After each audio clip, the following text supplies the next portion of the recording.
In terms of Japanese horror, we've mostly dabbled in ghost films. We've done Kwaidan, which was the 1964 artistic compilation of ghostly tales. We've done Getsu, the haunting Mizoguchi classic period ghost drama. This House from 1977, this is different. This is the Toho produced. It looked different in the trailer. Yeah. And then watching it was fucking different. Yeah. You texted me yesterday. Yeah. And you were like, is this right for what we're doing? You know what I mean? Is this the right time for this film? And I was like, meaning what? You know? Because I'm like, we're already fucking scheduled to record this motherfucker tomorrow. Well, the thing about it was, it was 30 minutes in, and I didn't know what the fuck the movie was. I thought I was watching the wrong movie for a minute there. To tell you the truth. See. Yeah, I mean, yeah, because it starts off as this. So it's a Japanese film by a director named Nobuhiko Obayashi. And it starts off as this post-hippie high school girl film. And it's giddy and annoying. Very and I can't wait for bad things. I can't wait for bad things to happen. Yeah. And I start to think, this is not the violent, pornographic Japanese Technicolor horror film that I was hoping for. Yeah. And then I'm like, oh shit, this is a hallucinogenic, campy Japanese giallo film. This is 77. This is the same year as Suspiria. And it's kind of like I had to like let it come over me, and then I had to kind of let it happen to turn into what it's going to turn into. And I was just like, this is fucking yeah, you said it's not like any horror film I've seen, and I'm just kind of like, at that point I had already seen it, so I'm like, you got that right. Just keep fucking watching it. And I was pretty sure you were going to hate it, but at the same time, I'm like, it's still, I think it's worth watching, and it's still going to be something that is going to live in that area of like nothing you've ever seen. Because it's fucking truly unique, however you feel about it. It's creative. It's I thought it was very bold, very stylized. Choices were made that, like, I'm like, why the fuck would you make that choice? But once it becomes a conscious choice that he keeps doing over and over, like the cat, his eyes flicker like green, like, and then like someone gets attacked or something like that, and it became a motif. He's doing it all the time, and I'm like, that's crazy that you would take it that far out, because it gets really ridiculous. But I'm like, why would you go to that cartoonish element, like the campiness of it, versus try to make it realistic? And then I just stopped questioning it, and I was just kind of like, had he gone in any other direction, it would have been too much like something else. This is just a truly fucking unique film, and you may love it, you may hate it, I had never really heard of it. I didn't know much about it. But I was just kind of like, I'm glad that this fucking shit got made, and I'm glad that it got made the way it got made, and I'm glad that it's just on its own, in its own fucking universe, because this shit is fucking crazy and weird. And it made me appreciate it just as a fucking... Then I saw trailers from some of his other films, and I saw stylistic stuff that he had done, like, that was similar, and I was like, this is part of his style. I was like, this guy's a visionary. So I'm actually curious to see more of his shit. In more of his late period stuff that was in that style. Art house. It's art house fucking camp horror. Tell us why you hate it. Well, I think there's being a unique film, which it is, and being unlike anything else that is out there, especially within Japanese horror, which it is, doesn't necessarily make it good. It might be successful for the intentions of the creator and what he intended to do with it, but it doesn't make it. What else is it? This goes back to the argument that we've had a few times before: is it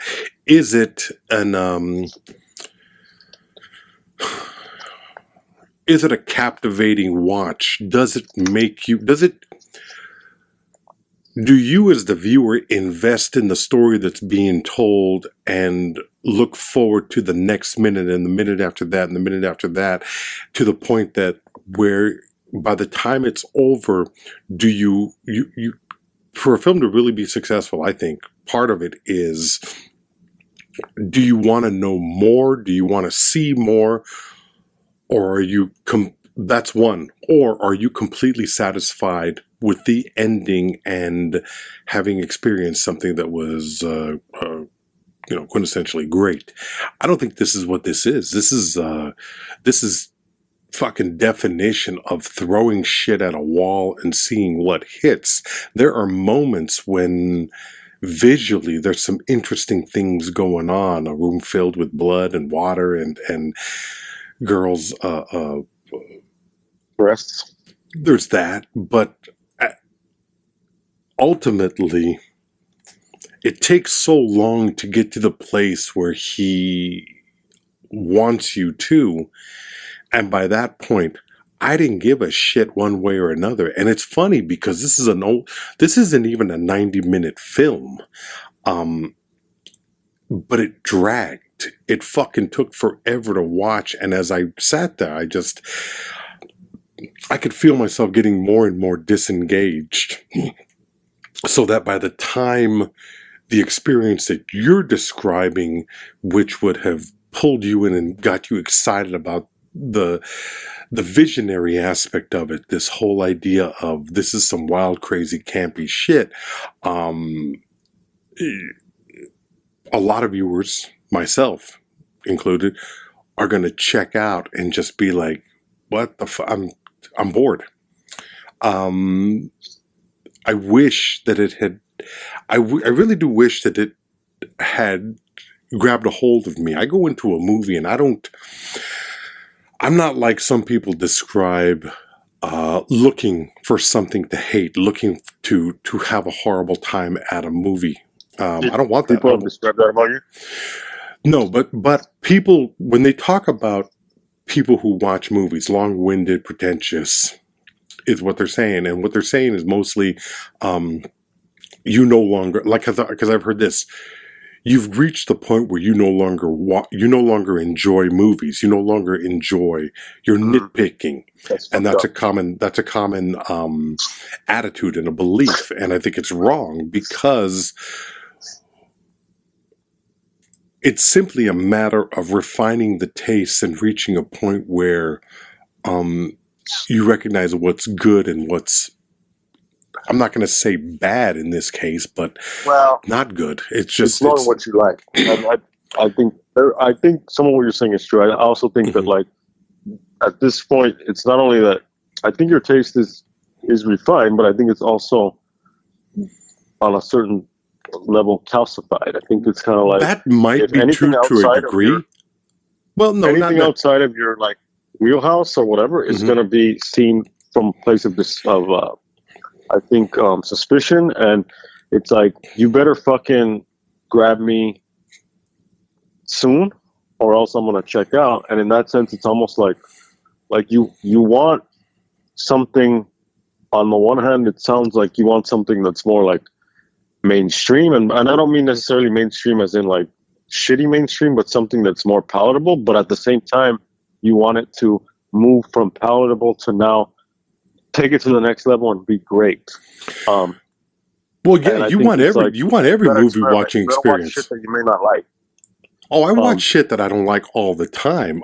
You go into it for with the the show. hopes of it being, well, you go into a movie hoping that it's, look, I don't want to waste my time with an hour and a half to 2 hours to 2.5 hours of being fucking miserable. I want it to be effective. I want it to wash over me and, wow me with something new and something different. I like directors who have a vision, who have something to say.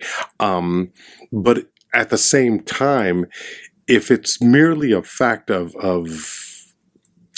just haphazard kind of slipshod kind of filmmaking without any kind of, I don't know what you would call it, story or character development, This it's is an hard art to film, first imagine. of all. What's that? We've covered that. Like, this is an art film, so all that, like, Yeah, but an art film basic shit about doesn't. plot But and all that, it's not gonna. no, that's not That's true. not what this That's not is. true. I It mean, is. no, it's not. It's not. You The still have to expectations are have different. something. You still have to have an element that draws the viewer's attention in and says, "Watch me." There's going to be That's something usually new. in an art film. In an art film, that's usually going to be visuals, Mhm. sound, production design, costume, editing, color sequencing, symbolism, visual poetry. That's going to be in an art film. It's not going to be story. Do I care about the character? Where did Timmy go to school? Sandra Now, was see molested. that's and so now she's fucking gonna find dismissive though, empowerment. because what you don't take into account is that there is the poetry of an art film, and if you look at Kubrick, if you look I at just said that. Malick, if you look at some of these guys who are doing something that you don't But that's not necessarily have to. typical narrative film. 2001 is not necessarily a narrative film, and it's on the same narrative. There's the same narrative element that is available here. This is even more so than that, but you just don't care. Or at least I didn't care, and I think a lot of people would watch this movie and not necessarily be impressed by just somebody doing something different. I admire somebody taking chances and doing something different while at the same time recognizing that it doesn't work. This film doesn't work. It doesn't work in a number of different ways because it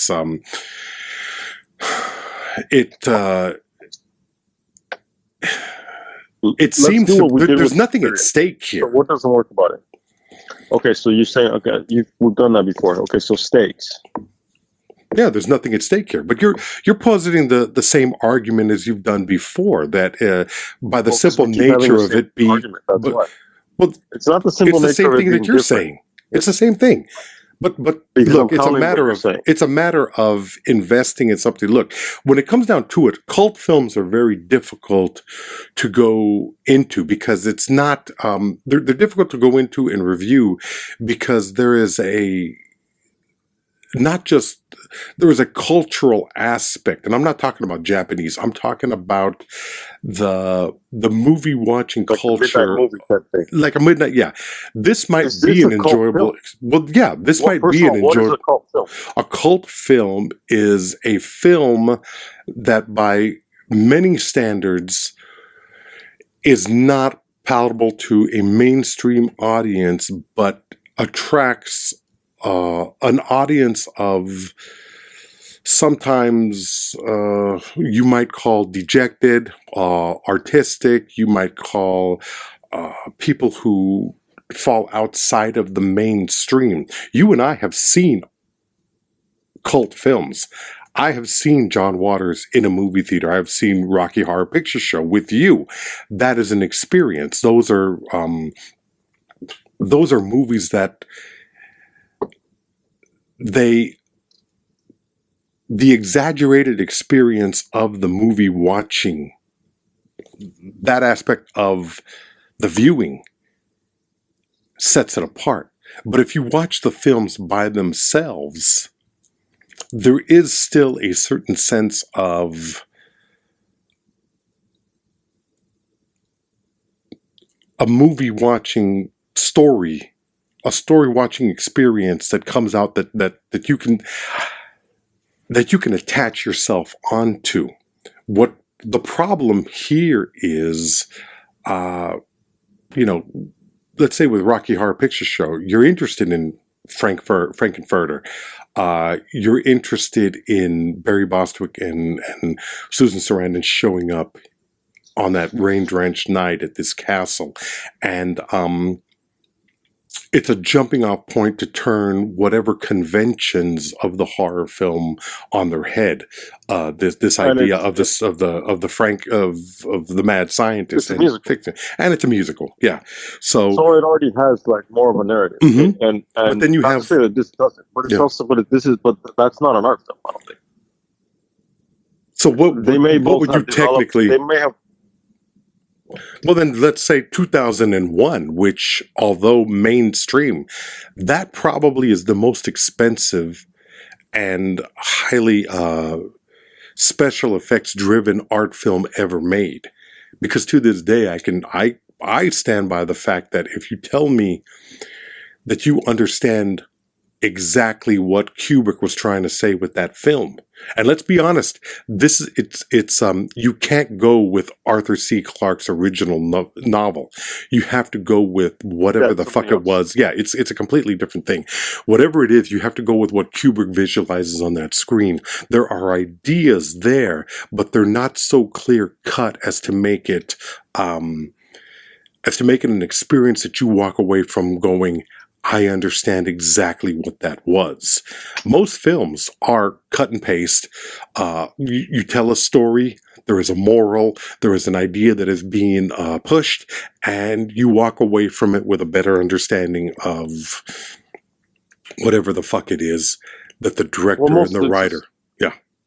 It's taking a basic plot structure so that you have a film that's in film you start, and this is kind of like the Peter Greenaway argument. It's like, well, we have a textually based cinema, which is to say that movies start as written stories, and they have their characters, they have the plot. The character starts at one extreme, and they have to encounter obstacles along their path, and ultimately they arrive at the other end.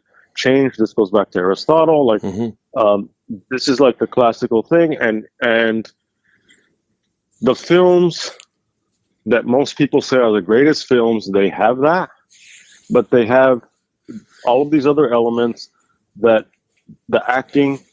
Let's say The Godfather. So the acting, amazing acting. You have music to provide emotional resonance in these scenes. You have editing so that the film moves at a pace that feels comfortable and satisfying for an audience, but it also adds to the story.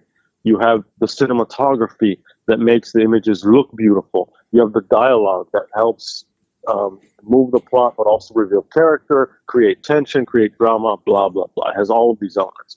An art film is going to take all of those different ingredients and fuck with them in a way that is not conventional, and is going to maybe come from a place that's more conceptual, is going to come from a place that's more so-called reactionary to the mainstream, to whatever.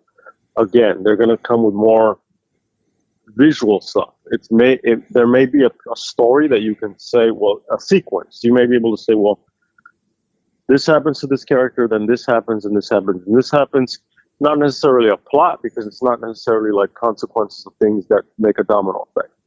You have maybe extremes of color. The palettes are more extreme. You have color coding so that like there's symbolism built into and messaging with that. The music may be all fucking crazy. The acting may be not realistic. It may be whatever. You might have some of it be cartoonish. You might have whatever. Art films already are coming from a place of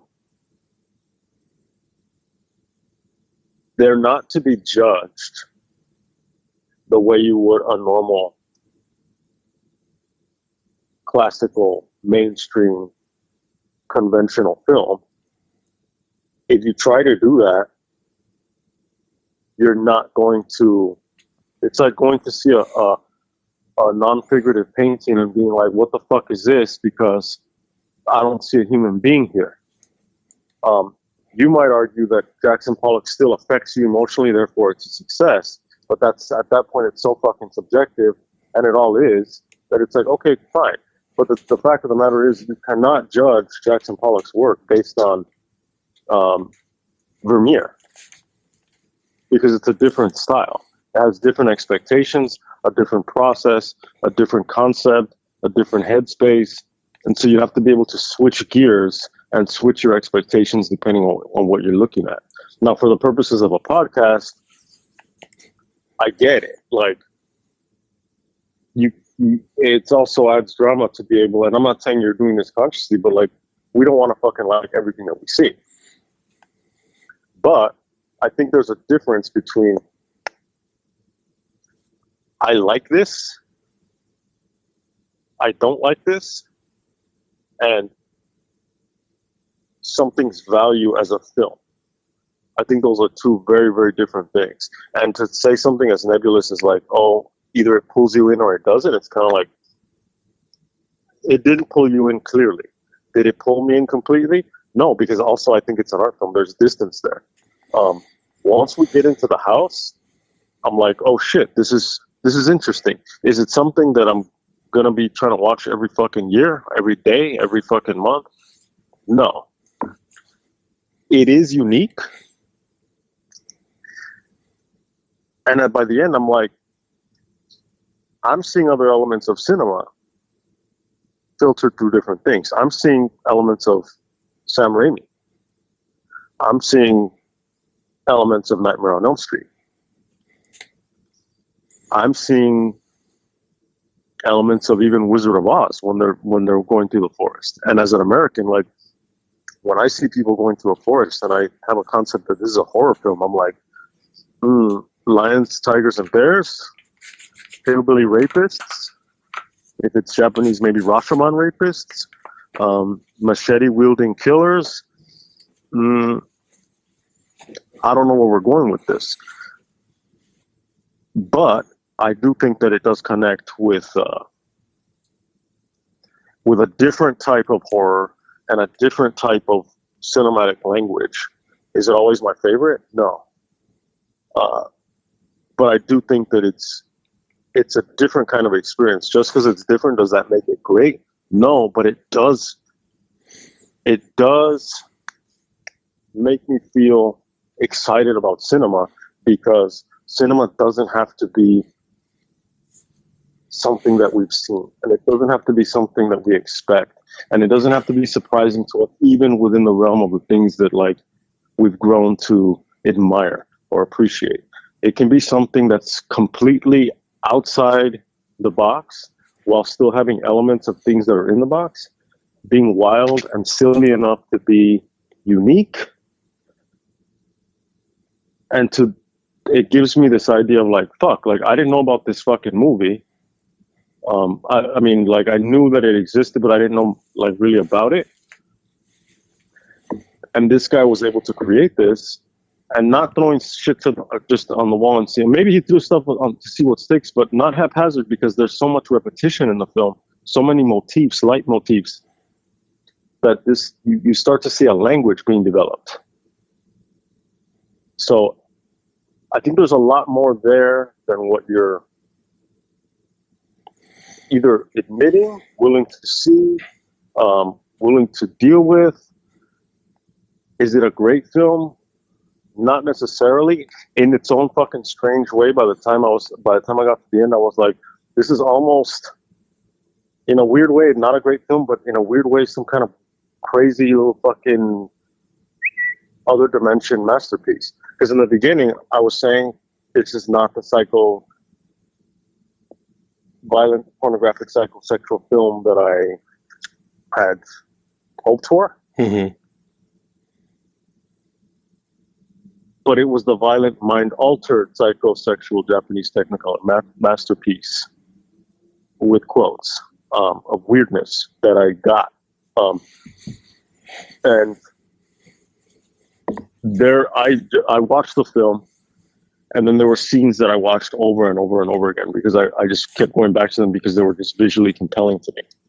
The whole film, no, but even the credits, where the credits go back to that like saccharine kind of weird teeny bopper Japanese schoolgirl thing, it was just kind of like, this is fucking crazy. It's almost like Instagram, where you get to this level where you're seeing like cats floating around, and you're just like in another dimension of Instagram. And it's refreshing because it's not people fighting or tits bouncing. Even though there's a lot of like object of desire in this film, and there are some moments where I'm like, am I watching it in between the sex scenes of a porn film? Like lesbians in fucking the woods, whatever. I think there's more to it than you're giving it a chance. See, I think I would encourage people to watch it. I encourage people to watch it just for the sake of if you're curious and you want to know and you've heard about it and there is this cult following. I encourage any movie watching. Does it have this cult following? I feel like I would have known more. I would have heard more about it if it was this fucking like Rocky Horror Picture Show has a fucking has a cult following that you hear about. House, is it that fucking like you have to be insider to really know about it? Like, I've seen the poster. I don't know that it's this thing that like these diehards like it and everyone else hates it. Well, there had to have been some kind of a cult aspect that brought us to this film, because I can't even remember which one of us recommended or suggested that we talk about this. About who? It was what? It was me. Yeah, so there must have been, but I knew about the film. I had heard about the film. I had heard that there was a cult following towards it, and I was excited because I'd been wanting to see it for a long time. And part of the problem is building up an expectation of something that so many people are speaking highly of, but I can't view it from the same perspective as you do, because to me that's like grading on a curve. Almost like, I like the inventiveness of it. I like the taking chances. I like the fact that this guy is shooting for something, but the idea that it's a purely art, first of all, like an art film, art films for the most part still, with the exception of truly strange artists like a Warhol or from some of the ideas that I've gotten from what you've described of Kenneth Anger, this is a narrative. There is a narrative story here, and it's a haunted house story. It's a getting to that haunted house and then watching the craziness that ensues from there. The problem is that, number one, it takes, like I mentioned, it takes too long to get. There's a problem with the editing and getting you to the place where that begins, because I don't know if some people must not be bothered by the 30-minute setup in getting to that place. There are times when you're watching a movie where you're invested in the safety of the characters. You want them. You want to see a last surviving girl. You want to see somebody make it out.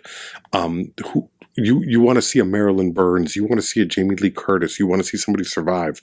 Yeah, everybody else can die and die violent deaths, but you want somebody to make it. Or everybody is so horrible that you want everybody equally punished. And there's the excitement of that. Those are your Friday the 13th movies. You know, you basically, this was more annoying than anything. Somehow you were able to overcome the level of annoyance. I wasn't. So I get this idea that because it's an art film, or it's a so-called art film, I'm supposed to cut, or you're cutting it a certain amount of slack in the narrative structure and the storytelling structure. What? Yes, you do have to cut it slack because it's you can't expect that because it's not that's not what it is. It's kind of like you want the same you want English grammar for a different language, like No, or no, that's not you true want because verse chorus verse if for but some if other form of music. It's kind of like no, that's not how it works. no, that you I'm open to other types of films. I'm open to other types of storytelling. But if it's But not you also have to be open captivating, to the if it way doesn't, that that's different. But you have to be also open to the way that that thing expresses itself. So again, like sure. you're like, oh, this doesn't even have fucking like this doesn't have a hook. This doesn't have lyrics. This fucking song doesn't have lyrics. Like, come on. Like, it's not all going to be the same. Just because you like lyrics that capture your heart doesn't mean that you can't like music that doesn't have lyrics at all.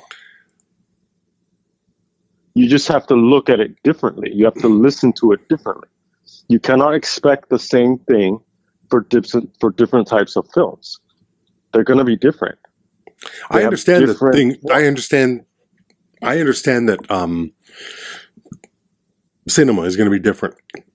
Genres are going to be different. The blending of genres are going to be different. They're going to add and they're going to take something from what the expectations are. And I admire somebody who's willing to take something and have a clear idea of a creator's vision. I don't see that here. I see a basic story that is told in a very just, yeah, there is repetition in the film. So there is a calculated idea of what these things are. But does that necessarily mean that they work? I look at the film and I've expounded and I've recommended films that I didn't particularly care for. I don't care for Clockwork Orange, but I recognize the brilliance of what... Yeah, I don't like the movie. I don't care for it. But I recognize the brilliance of it. I recognize what's great about it. And I can recommend it on that level. It's not a movie that works for me. It's not something that I want to go back to. There are other movies that you watch that are so uncomfortable and yet you want to go back to. Bad Lieutenant, what was it? Hidden Gems on, what was the Sandler, the Safdie brothers? Uncut Gems? Uncut Gems. That's a fucking disturbing movie that you find very difficult. Irreversible. But that's more subject matter.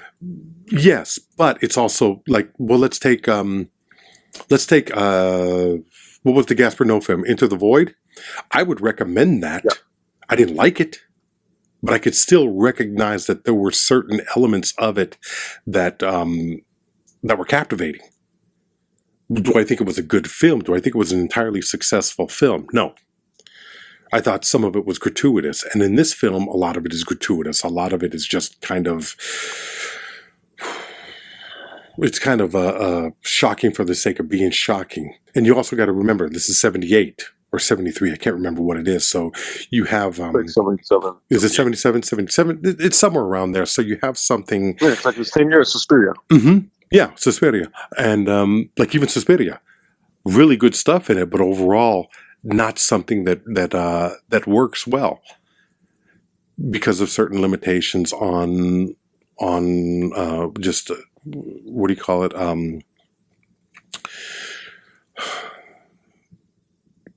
Execution. So, what does that mean? What does it mean is that there are elements there.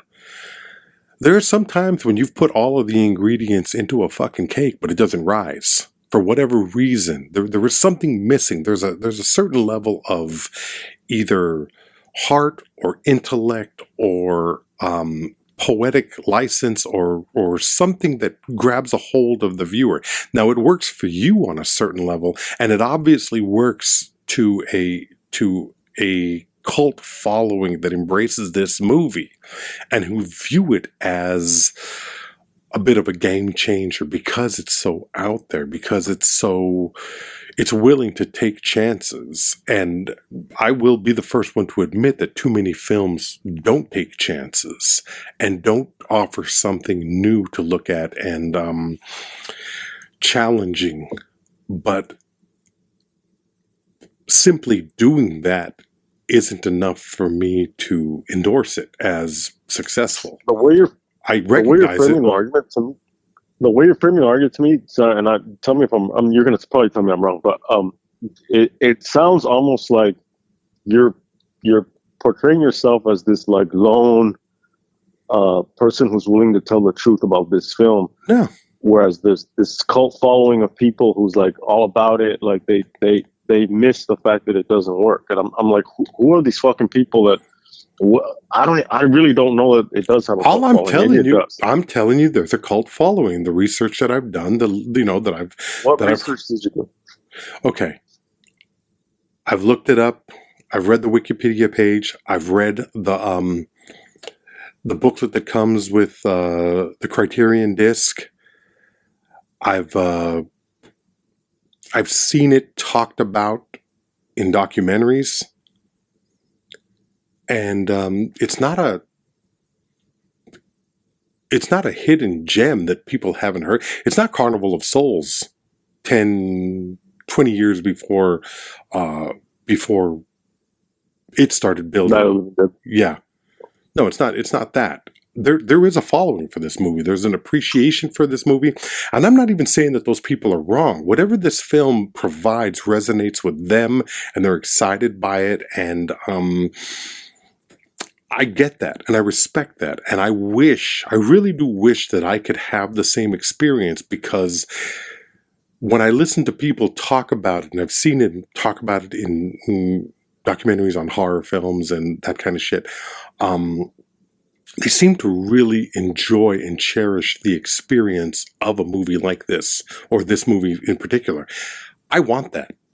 I want to walk away. I want that feeling of, my God, I'm seeing something new that is great. Well, I'm seeing something that's new, but it's not necessarily something that I think is great. I don't, understandably, I could just be missing it. But I don't think that's the case. I think that there is something fundamentally missing here. Like there's just not, it doesn't have that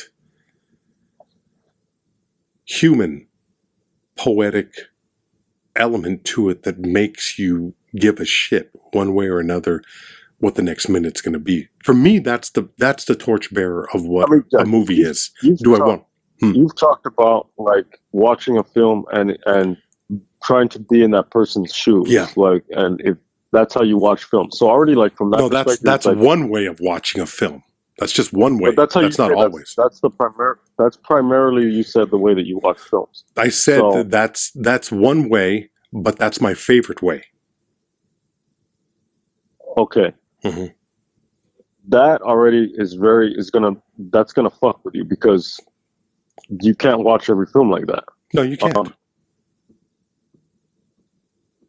You can't, and it's also I'm thinking of, like, for example, the campiness of like a Sam Raimi. Mm-hmm. And I'm like, I'm talking to the person who fucking championed Drag Me to Hell. Yeah.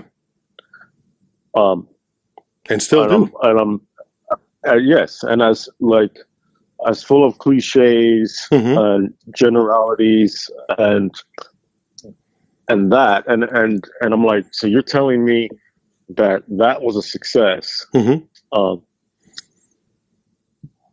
And not only this film, but like any other number of films that we've talked about and haven't talked about is going to be deemed a failure by you. But Drag Me to Hell is going to be a success. But then maybe you counter. Well, when we talked about it, you said, well, the element that you're missing is that you don't watch it in a theater with with an audience. Yeah.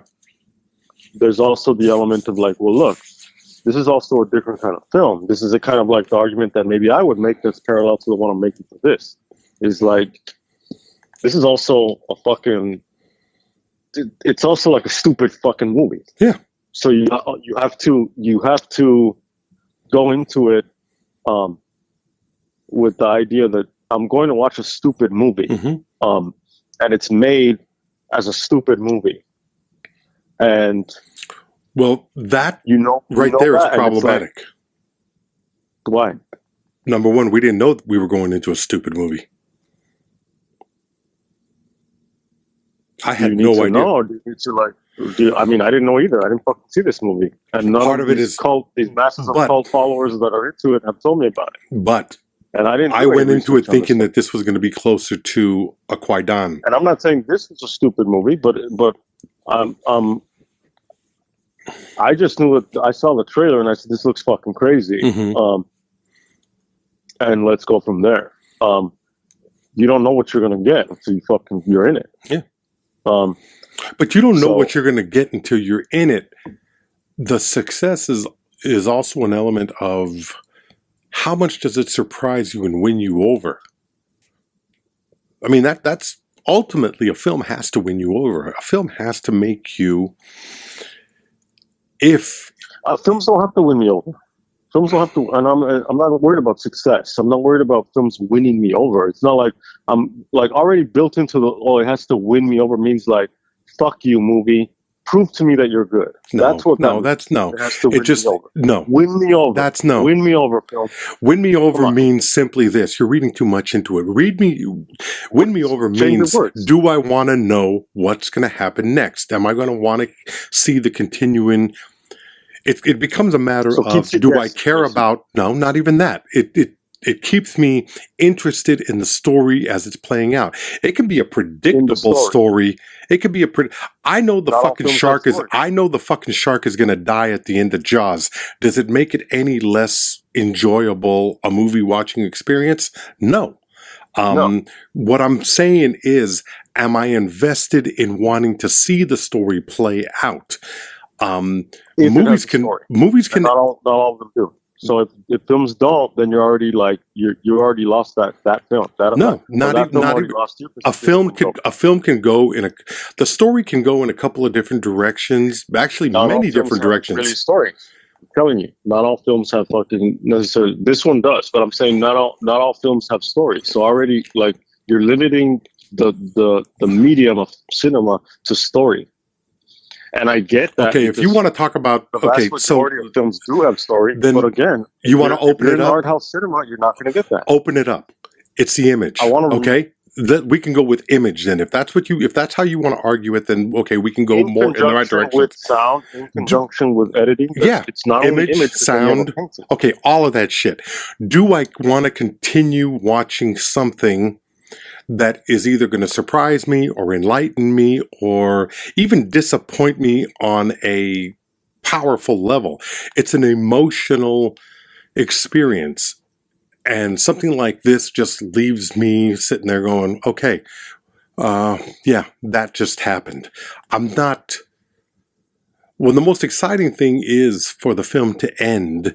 That film hasn't been a success as far as I'm concerned, which is not to say that it's not a success in other people's mind. I'm not here arguing what somebody should feel. I'm only arguing my point on how I feel about a particular movie. Sure, it's your experience of the film. It's my experience of the film. Now, do I want to continue watching?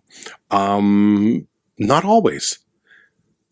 And if that's the problem, then the film has failed me. Other people might come into it with some other kind of attitude, some kind of personal experience that amplifies whatever is being seen on screen or relates to them in a way that is foreign to me. I accept that. I recognize it. It is what it is, and I commend you for being able to find something that works for you in that sense. But when the film is more of just, it seems to me, as opposed to what you think and your interpretation of the film and your viewing of the film, that so much of this is just, let's see what happens. Let's just put it out there and see what happens and see what kind of response that we get. So as an experiment, yeah. And in some ways that works. But when you do that, you're going to have a higher miss to hit ratio. But if the shit that really hits is worth it, there have been movies where one scene in the movie works, and that's why you go back to it. Or not even. Sometimes I'll find myself watching just scenes in a movie.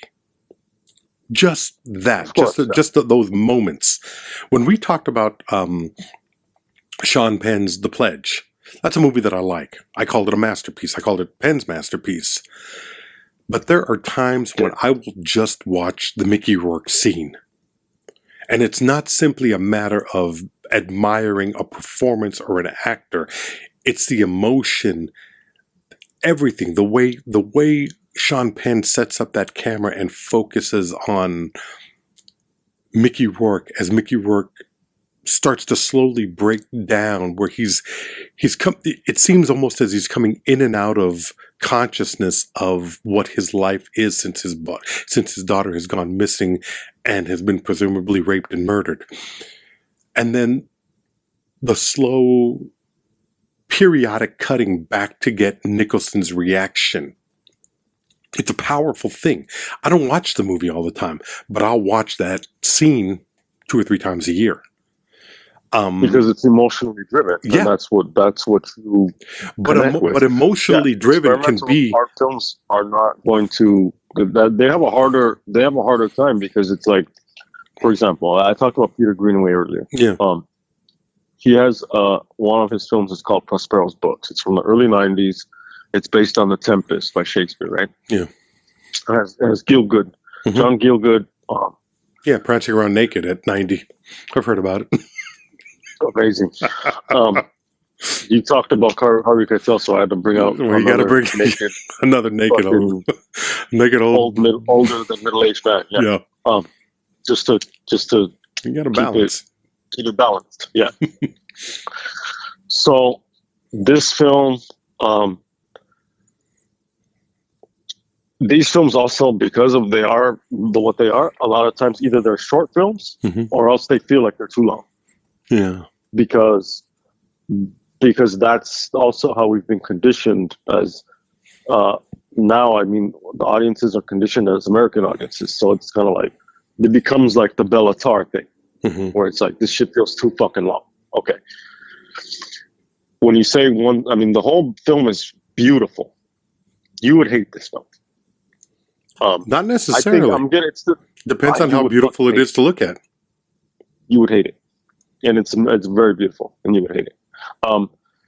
I still want to watch a Peter Greenaway film with you, but it's not this one. Not The Cook, the Thief, His Wife, and Her Lover? We can do that one. Yeah.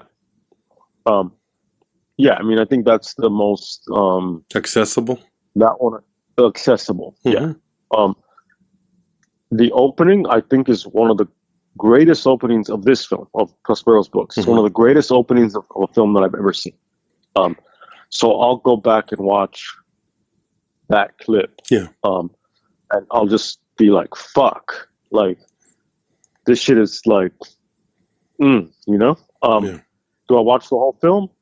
Not all the time. I've seen it, and it's long as fuck. It feels long, and it's does it capture me on an emotional level the way that some of these the way that a Brando performance will, or does it give me nostalgia like some other film, or even some other horror film, or The Exorcist will do something like that, or does it make me laugh? No. Is it just that I'm watching someone create something in that medium that I am inspired by it and awed by it? It does that to me. In this film, in House, there are moments where there's a scene in the room becomes like flooded with blood. I remember that. That's the one that I mentioned earlier. Yeah. And these girls are like floating, and they're flooded with blood, and the cabinet, the fucking like chest of drawers is fucking like the drawers are opening and closing. There are different parts that it's just kind of like they would be some scenes that maybe would stick with people that would if they were to become, I guess, quote unquote, like iconic, that's what they would be. Yeah. Because those are the really like memorable ones that would be associated. Those are with what are that called set film. pieces, you know, where it jumps out at you and it's this big, well, the set kind of sells that piece of the story. Yeah. Yeah. I get what you're saying.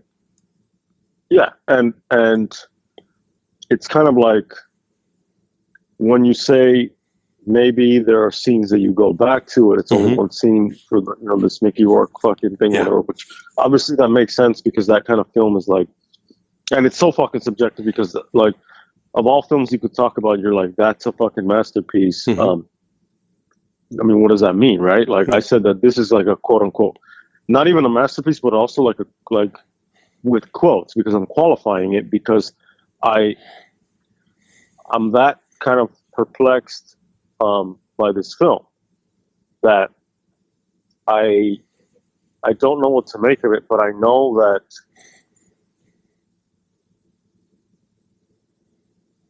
what left me the positive impression is the inspiration of it, and that it's such a that it's so singular in this person's vision, and it didn't feel to me like I'm gonna just fucking try whatever, which itself is already experimental, which already means I'm not going to.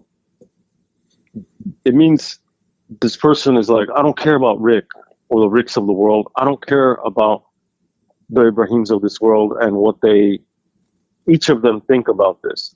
I am going to be creative and I'm going to do this.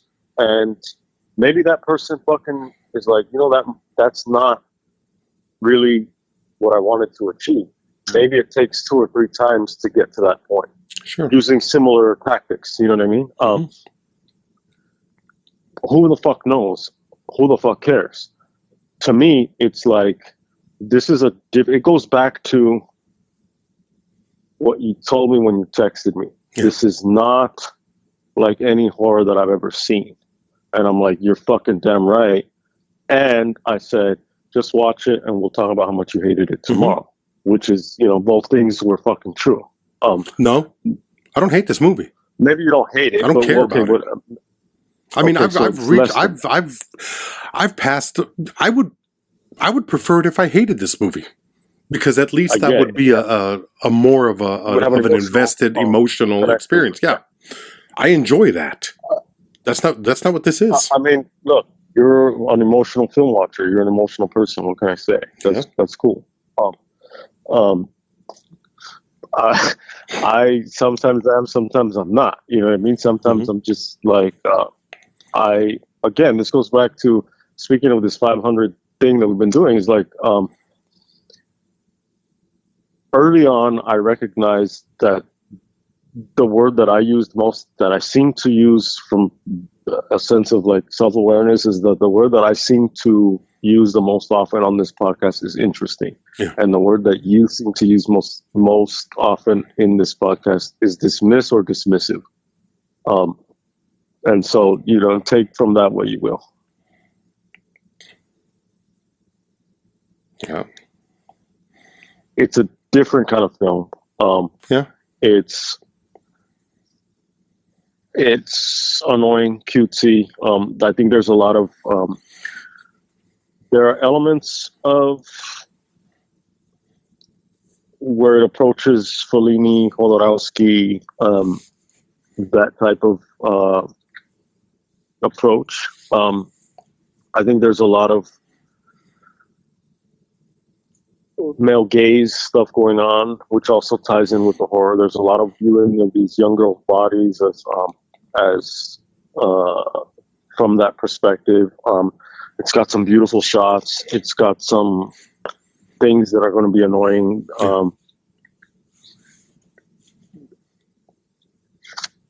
It's, if you want to get outside of the regular shit that you see every day, and I would even include stuff that like so-called works, like the stuff that the tried and true, like all that stuff's great. But at a certain point, you kind of like, you got to fucking go out on a limb. I have. I'm not and saying a lot of people do, because look, years ago. I'm not talking. What? You're not talking to me? Go Yeah, I'm talking to the audience. No, I mean, I You, get the it. audience, has to go out on a limb. Well, And they know that's that the thing. too. But that's the thing. When you go out on a limb, you take the risk of being bored out of your mind, or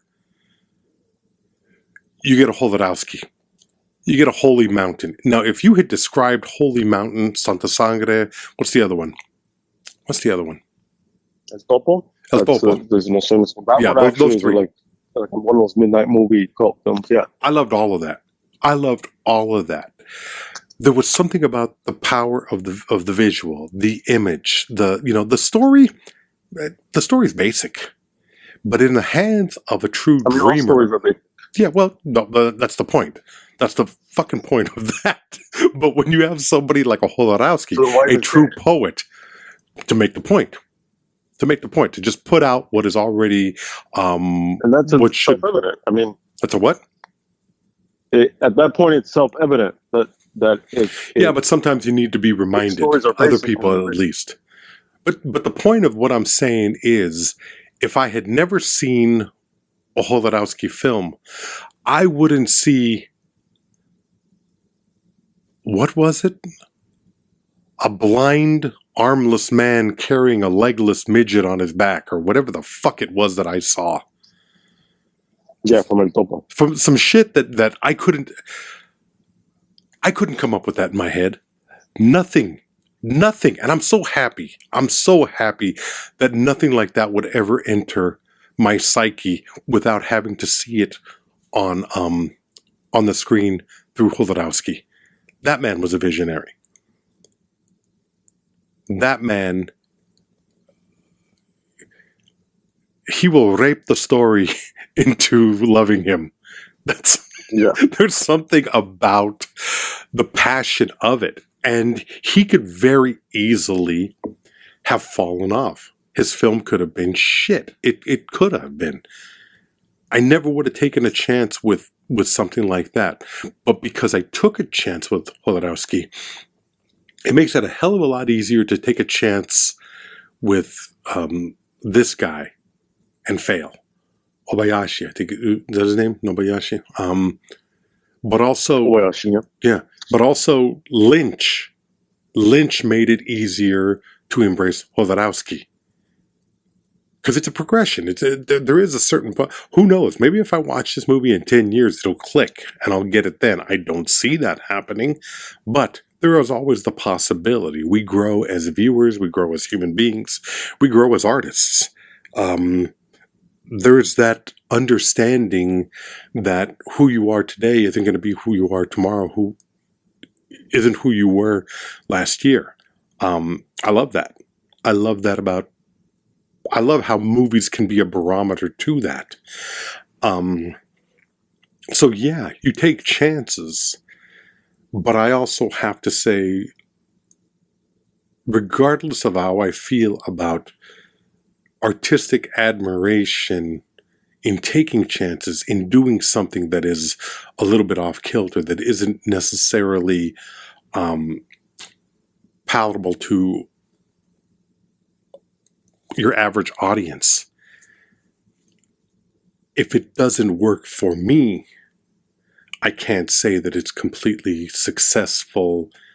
I have to take the leap of faith in believing that I'm right in assuming that it's not just me it doesn't work for, is that it doesn't work. No, I could be wrong. I admit that I could be wrong. However, I cannot watch this movie and say, this is a truly successful movie. While at the same time, there are other visionaries out there who make successful stuff, and others who make things that I don't like, but are successful. For me, the gut instinct, the belief after watching 88 minutes of this is that it didn't necessarily work. There were elements that I thought were really cool, some of the shots, but it's also lost in the fact that you didn't get me as an audience. So I'm not along for the ride in the way that in the way, in the way that a successful film would be. You take a look at Terry Gilliam's Tideland. I don't necessarily like that film, but I gotta tell you, it's a fucking visionary masterpiece in a weird way. It works on a lot of different levels, but I don't particularly care for it. And that's, for me, the movie watching experience. I mean, it's the only one I'm accountable to is myself. If people are listening and they agree, that's cool. If they disagree, that's cool. I hope that there are people out there that love this film and disagree with me and think that I'm completely full of shit and I missed the point. That's fine. It's completely fine. I don't care. I'm the one that has to live with this, What? Yeah, I mean, for sure. But I mean, it's also like, I think that it doesn't have to be, my takeaway is it doesn't have to be successful, whatever that fucking means. Okay. It doesn't have to win you over. It doesn't have to win me over or Rick. It doesn't have to any of these other things that Rick said.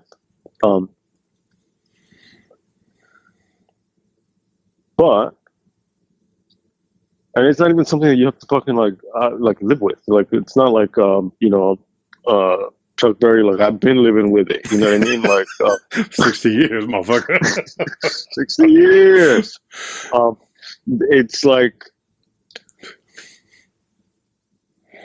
there are fucking restaurants that's something you're like, I'm gonna go try this. Yeah.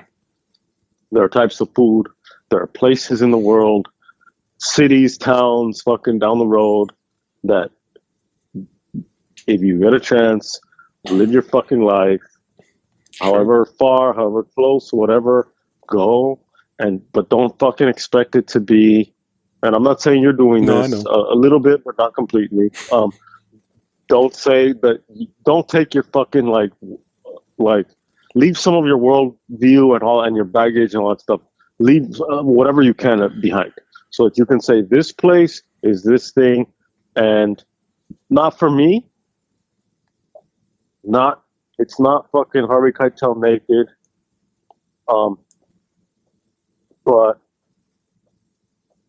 at least it's something that we don't dismiss, and it's something that's potentially interesting.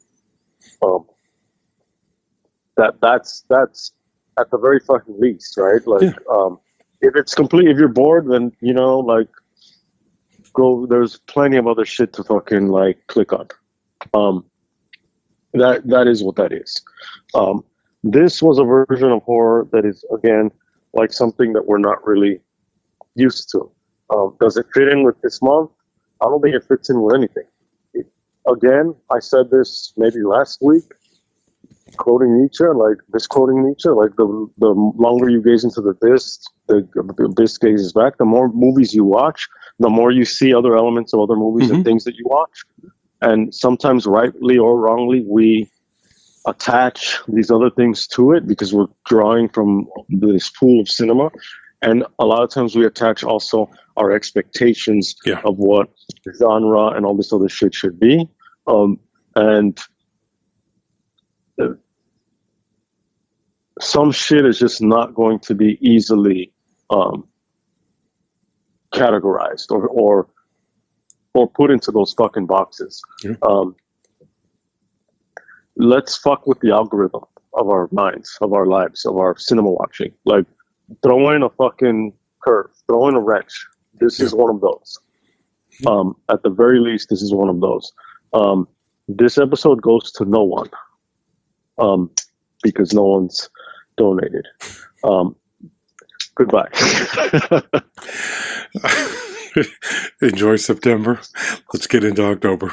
Thank you much.